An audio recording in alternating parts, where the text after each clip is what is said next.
Hello viewers. आज के इस एपिसोड में हम देखेंगे क्रिकेट के बारे में।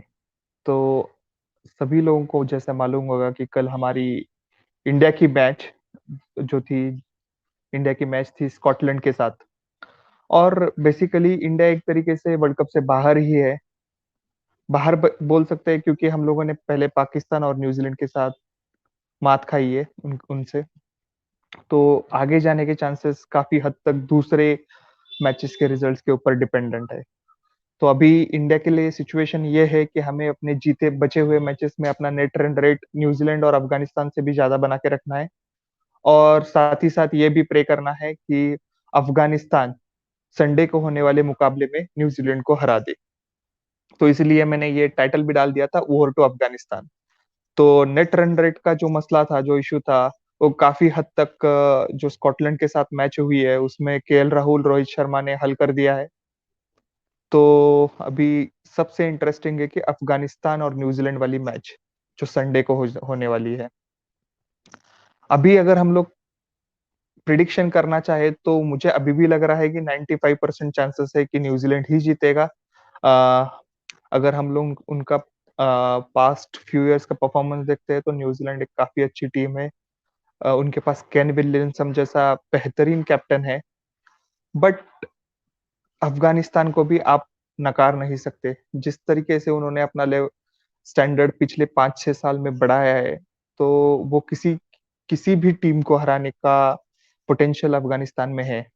आप अगर पाकिस्तान वाली मैच भी देखे तो वो पाकिस्तान को हराने ऑलमोस्ट हराने वाले थे, बट वो जो 4 छक्के लग गए उनके तरफ से, उधर वो मैच थोड़ा पलट गया पाकिस्तान के साइड से, नहीं तो अफगानिस्तान वो मैच जीत जाता।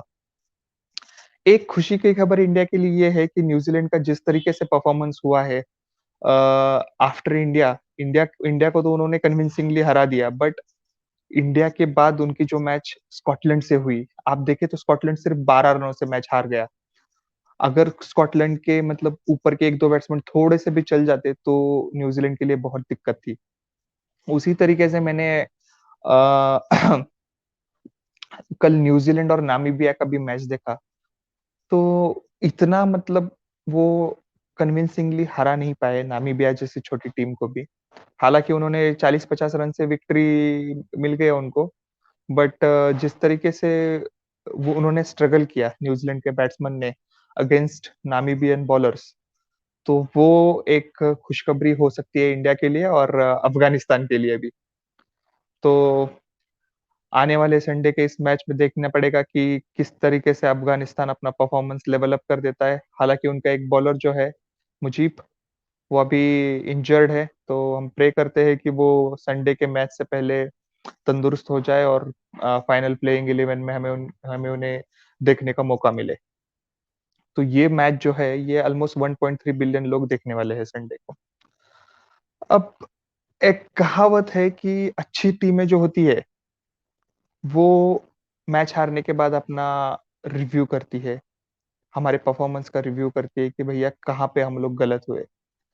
बट बेस्ट टीम वो होती है जो जीतने के बाद भी अपना परफॉर्मेंस रिव्यू करती है। तो हालांकि हमें कल जीत मिल गई, बट हमें कुछ परफॉर्मेंस में रिव्यू करने की अभी भी जरूरत है। मुझे शॉकिंग लग रहा है कि विराट कोहली के स्टेटमेंट पे, जब हम लोगों ने न्यूजीलैंड के साथ मैच हारा था, तो विराट कोहली ने एक स्टेटमेंट दिया था मीडिया में आके प्रेस कॉन्फ्रेंस में। उसने कहा था कि we were not brave enough in this game. तो ब्रेव इनफ का मुझे मतलब मीनिंग समझा नहीं, और वो वी बोल रहा था, मुझे वो समझ के भी बहुत बड़ा शॉकिंग लगा।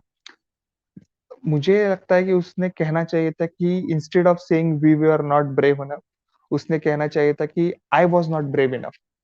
क्योंकि उसने न्यूजीलैंड के मैच में अगर देखते हो तो 18 गेंदों में उसने सिर्फ 9 रन बनाए हैं। जबकि T20 में आपसे एक्सपेक्टेड है कि आप 18 रनों में कम से कम 40 रन बनाए। 200 के साइड रेट से या 150 के स्ट्राइक रेट से आप देख खेल रहे हो तो भी 25-30 रन बनाना चाहिए 18 बॉल्स में। अब कल के मैच में भी आप देखते हैं कि इंडिया ने ये मैच जीत लिया कल का, और required run rate, net run rate में भी हम लोग अफगानिस्तान और न्यूजीलैंड से आगे चले गए। हम लोगों का भी नेट रन रेट 1.64 है। बट जो मैच हम लोग 6th ओवर में जीत सकते थे, उसे विराट की वजह से हमें 7th ओवर में लेके जाना पड़ा। मुझे एक तो समझा नहीं कि रोहित शर्मा की विकेट पड़ने के बाद विराट क्यों आया खेलने के लिए। उसको पता है कि ही इज नॉट प्लेयर कि वो अपने विल से कभी भी बाउंड्रीज नहीं लगा सकता, उसमें वो एबिलिटी थोड़ी कम है। और one of the reason why he is most successful is कि वो उसमें वो कैपेसिटी है ही नहीं है बॉल को ऊपर उठाने के खेलने की, उसकी नेचुरल टेंडेंसी है नहीं है।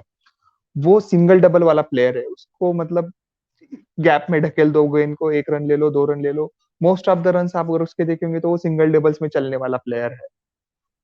तो एक तो बड़ा शॉकिंग था कि वो भाई वन डाउन के बाद वो खुद क्यों आया कल, इंस्टेड ऑफ वो खुद आने के बजाय सूर्य कुमार या हार्दिक पांड्या को प्रमोट कर सकता था। और आने के बाद अगर मैं ऐसा क्यों बोल रहा हूँ कि अभी हम लोगों ने नेट रन रेट तो अचीव कर लिया, अभी 1.64 है, हम लोग आगे है न्यूजीलैंड से। बट अगर ये मैच एक ओवर, आपको पता है कि एक बॉल भी अगर ज्यादा कंसीडर होता है 6 ओवर से ज्यादा, तो नेट रन रेट डिवाइड करने में वो 7 से डिवाइड करते हैं वो टोटल हमारे रन को। अगर वही 6 ओवर में मैच खत्म हो जाता तो 6 से डिवाइड करते हैं वो 1.6 से और ऊपर चला जाता, 1.7 1.75 तक चला जाता जा सकता था हम लोग का रन। विराट ने मैंने कल देखा आने के बाद उसने बस 2 गेंद खेली और दोनों में उसका इंटेंट ही नहीं था कि मतलब घुमाने का बॉल। मैच तो अभी जीतने दो, मतलब 3 रन चाहिए, घुमा सकता था ना, बट उसमें इंटेंट ही नहीं था। उसने जस्ट दोनों बार जैसे टच करके प्ले करके निकाल लिया एक एक रन। बट उसी की जगह जब सूर्य कुमार आया तो सूर्य कुमार ने पहले ही गेंद पे छक्का जड़ दिया। तो मुझे थोड़ा विराट कोहली के है ना, विराट कोहली है एक सक्सेसफुल बैट्समैन है, वो उसको कोई नकार नहीं सकते। और बट जिस तरीके से वो T20 खेलता है ना, वो मुझे काफी डिसअपॉइंटमेंट लग रहा है कि हमारे पास T20 में बहुत सारे प्लेयर्स पड़े हैं। आईपीएल में आप देख उठा के देख लेते हो तो हर एक टीम में कम से कम 2-3 ऐसे प्लेयर है जो बहुत तेजी से रन बनाते हैं। हम विराट को उसकी जगह, मतलब विराट को समझना चाहिए कि वो एक कैप्टन है, तो उसको उसका खुद का इंटेंट नहीं दिख रहा है, दिख रहा था कल मुझे कि क्या खेलने का। अबे आप लोग बोलोगे कि अरे भाई उसने 2 ही गेंद खेले तो 2 बॉल्स में आप उसको जज नहीं कर सकते थे। आई एग्री विद दैट कि 2 बॉल में किसी को हम लोग जज नहीं कर सकते थे, बट मैं बात कर रहा हूँ उसकी स्किल्स की बात नहीं कर रहा, मैं उसके पोटेंशियल की बात नहीं कर रहा। उसमें स्किल्स है, उसमें पोटेंशियल है, बट उसमें इंटेंट नहीं था कि बॉल घुमाने का। उस वो अभी भी उस माइंडसेट में अटका हुआ है कि एक कहीं तो गैप में से टच कर दो, सिंगल डबल ले लो। तो ये बात मुझे थोड़ा अजीब लगा कि वो थोड़ा बेहतर मतलब इंटेंट दिखा सकता था घुमाने का। और 6 ओवर चल रहा था दोस्तों, जहाँ 6 ओवर तक पहले पावर प्ले रहता है, खाली 2 फील्डर्स वो बाहर रहते बाउंड्री के पास, बाकी तो सभी इनर सर्कल में रहते। तो ये काफी चीज मुझे खराब लगी विराट से। और आई होप कि आने वाले मैचेस में अफगानिस्तान अगर हरा देती है न्यूजीलैंड को, तो विराट को थोड़ा ये इंटेंट चेंज करना पड़ेगा उसका जो है ना, वो थोड़ा उसको थोड़ा अटैकिंग मोड में आना पड़ेगा। वो जो बोल रहा है ना बातें कि brave we were not brave enough, इसको खुद को थोड़ा ब्रेव होने की जरूरत है। नहीं तो क्या है, अभी तो वैसे बैक पैक करने का समय आ ही गया है। तो देखते हैं नामीबिया के इंडिया नाबी में अभी कैसा होता है मैच। तो क्रिकेट का हमें लुत्फ उठाना उठाना चाहिए, भले ही अगर अफगानिस्तान हार जाता है। तो एक लास्ट मैच में आई होप कि रोहित शर्मा वगैरह अच्छा रिकॉर्ड बना दे कुछ, और क्योंकि आने वाले टाइम में रोहित शर्मा हमारा कैप्टन बनेगा। तो अभी एक बात बार बार हमें आ जाती है सामने की, विराट वर्सेस सचिन। ये इंडिया में काफी विराट के फैंस और फॉलोअर्स बट इतने मतलब जो न्यू फॉलोअर्स जिन्होंने नया नया क्रिकेट देखना स्टार्ट किया है, उन लोगों को लगता है कि भाई विराट जैसा प्लेयर ही नहीं है। वो कभी कभी विराट को सचिन से ऊपर रख देते हैं। बट उन लोगों को मैं बताना चाहता हूँ कि विराट और सचिन की कंपैरिजन ही नहीं हो सकती। क्यों नहीं हो सकती? तो इसके मेनली 3 रीजन है। एक तो विराट जब खेलना स्टार्ट किया 2007 2008 2009 से उसका मतलब करियर स्टार्ट हुआ, और उसी दौरान उसके बाद ही आगे ना पिचेस जो है वो बैटिंग फ्रेंडली पिचेस बनना स्टार्ट होगी। पहले आप देखो 240 250 काफी बड़ा स्कोर कंसिडर किया जाता था। अगर किसी टीम ने 270 रन बना दिए तो बहुत डिफिकल्ट था वो मैच जीतना 270। और किसी टीम ने मान लो 290 300 बना दिए तो वो छोड़ ही दो, वो कुछ मिराकल होने के बाद ही आप वो मैच जीत सकते हो। बट आज हम लोग वनडे में देखते हैं कि 300 का टोटल कॉमन हो चुका है, 325 तो आराम से लग जाते हैं। 350 भी अगर किसी टीम ने बना दिया तो नीचे वाली सेकंड खेलने वाली टीम 350 को भी चेस कर देती है।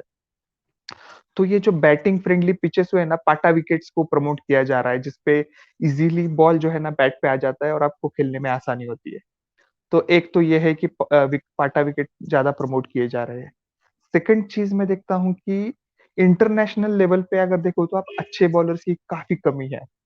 एक ज़माना था कि अकेले पाकिस्तान के पास 3-3 4-4 ऐसे बॉलर्स थे जो मतलब खतरनाक थे। शोएब अख्तर, वकार यूनिस और वसीम अकरम, ये तीनों की जोड़ी एक साथ आती थी। श्रीलंका में देखो आप चमिंडा वास थे।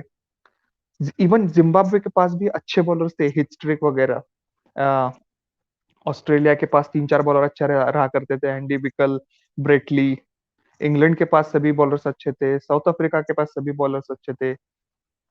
ये तो हुई फास्ट बॉलर्स की बात। उसी ज़माने में स्पिनर, वर्ल्ड क्लास स्पिनर्स थे। Muttiah Muralitharan, Shane Warne, Saqlain Mushtaq.